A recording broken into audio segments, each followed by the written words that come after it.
Feliz Navidad. Es 25 de diciembre, la fecha en que tradicionalmente celebramos el nacimiento de Jesús.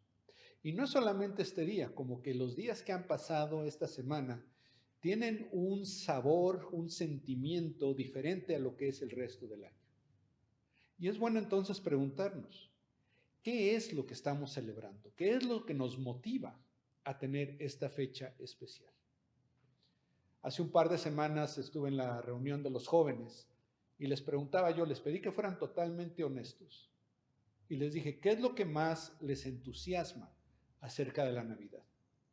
Y les agradezco que hayan sido honestos, me hablaban de la reunión con la familia, de ese sentimiento, esa atmósfera de gozo, de deseos de paz, de fraternidad, me hablaban de los regalos, de la comida que se va a tener.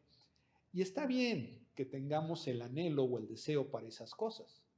Los seres humanos fuimos creados para disfrutar la vida, para gozarnos de estas cosas. Pero afectado por el pecado es que tenemos una serie de situaciones por las cuales no podemos gozar la vida de esa manera. Y en la Navidad, o más bien el peligro con enfocarnos demasiado en esas cosas, es que entonces nos perderíamos de considerar el verdadero significado de la Navidad, que es algo mucho más profundo, algo que se inicia en el comienzo de la historia de la humanidad y que va a continuar hasta el final de esta vida como la conocemos. Para ayudarnos a entender esto un poco más, es bueno considerar el anuncio que le hace el ángel a los pastores cuando los invita a buscar al niño Jesús.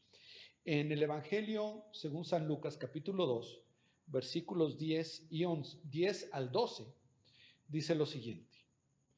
Pero el ángel les dijo, no teman, porque les traigo buenas nuevas de gran gozo que serán para todo el pueblo, porque les ha nacido hoy en la ciudad de David un Salvador, que es Cristo el Señor.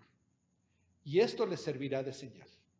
Hallarán a un niño envuelto en pañales y acostado en un pesebre.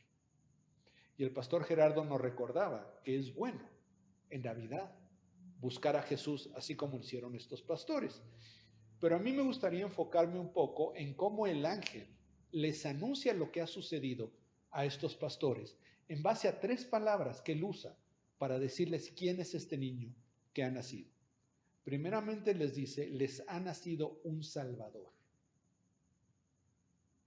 Y aquí tenemos que te detengas y consideres si tú necesitas un Salvador. ¿Quién necesita de un Salvador? Alguien que no puede salvarse a sí mismo, alguien que está en una situación que necesita ser resuelta y no la puede resolver por sí mismo. Tiene que buscar a alguien más con la capacidad y con el deseo para rescatarlo, para salvarle. Y en este caso Jesús ha nacido como parte de un plan de redención de Dios para encargarse de nuestro problema de pecado que se inicia con Adán y Eva en el jardín.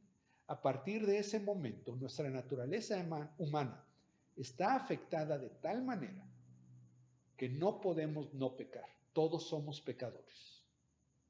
Y eso es un problema porque ese pecado nos impide no solamente de tener la comunión con Dios para la cual fuimos creados, sino de vivir esta vida de la manera que Dios desea para nosotros por nuestro propio bienestar. Necesitamos un Salvador y el ángel le dice a los pastores que ese Salvador ha sido dado en este niño que ha nacido. Y después le da un título, dice que es Cristo. Y la palabra Cristo es la palabra Mesías.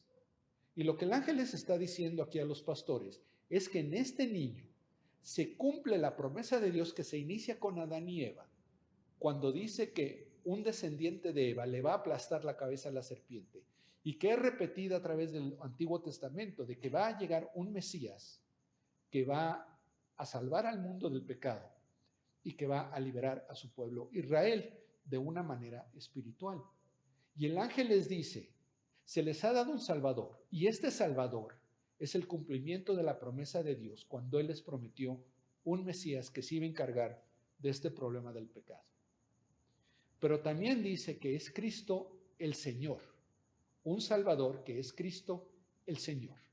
Y ese título de Señor es muy particular, tanto a la cultura del Antiguo Testamento como a la del Nuevo Testamento, porque nos habla de la autoridad, de la supremacía, del derecho del Dios creador sobre todo lo que existe. No solamente al crearlo, sino incluso en la vida que llevamos.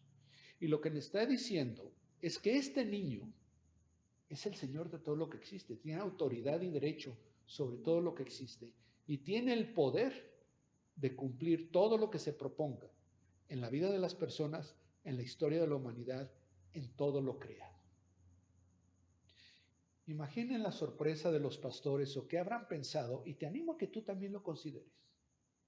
Cuando se les dice que ha nacido este personaje extraordinario, con la capacidad y el deseo de salvar, que cumple las promesas de redención de Dios y que tiene esta autoridad, y se encuentran a un bebé en un pesebre que usaban los animales, o más bien que usaban los pastores para poner la comida a los animales.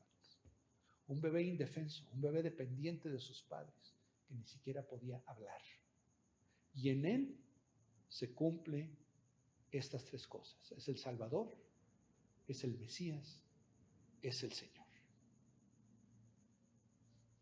¿Por qué Dios decide en su plan de redención incluir la encarnación?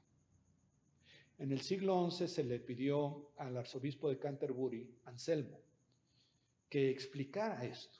Y la manera como él lo ponía, que sea un poco fría, pero que nos ayuda a entender un poco de lo que está sucediendo. Él decía que el pecado es una deuda que los seres humanos hemos contraído con Dios. Que el pecado es algo únicamente humano y por lo tanto solo un humano debe o tiene la obligación de pagar la culpa del pecado. Pero el pecado es algo tan pervasivo, algo que ha invadido tanto la experiencia humana, que solo Dios puede pagarlo. Él decía, es una deuda que solo el hombre debe pagar y es una deuda que solo Dios puede pagar. Y por lo tanto, dentro del plan de redención de Dios, se necesitaba este Dios hombre, lo cual se cumple en este bebé, hijo de Dios, hijo de María, 100% Dios, 100% ser humano, que va a compartir esas dos naturalezas por el resto de la eternidad, todo el tiempo. Nunca deja de ser Dios, nunca deja de ser humano. De esa manera se identifica con nosotros, pero tiene todo el poder, toda la capacidad de encargarse de nuestro problema de pecado. ¿Para qué? Para que al llegar a la consumación de todas las cosas, al final de todo, tengamos nosotros segura nuestra eternidad con Dios. De una manera donde ya no vamos a tener el problema del pecado y todo lo que eso ha resultado. Ya no vamos a tener ninguna preocupación, ningún deseo insatisfecho, ningún anhelo sin cumplir. Y nos vamos a gozar de intimidad con Dios. Al celebrar la Navidad, al considerar esa imagen que pintamos tan bonita del bebé en el pesebre, pongámosla en el contexto de que Dios estaba obrando su redención de los seres humanos a través de este Salvador, Mesías, Señor.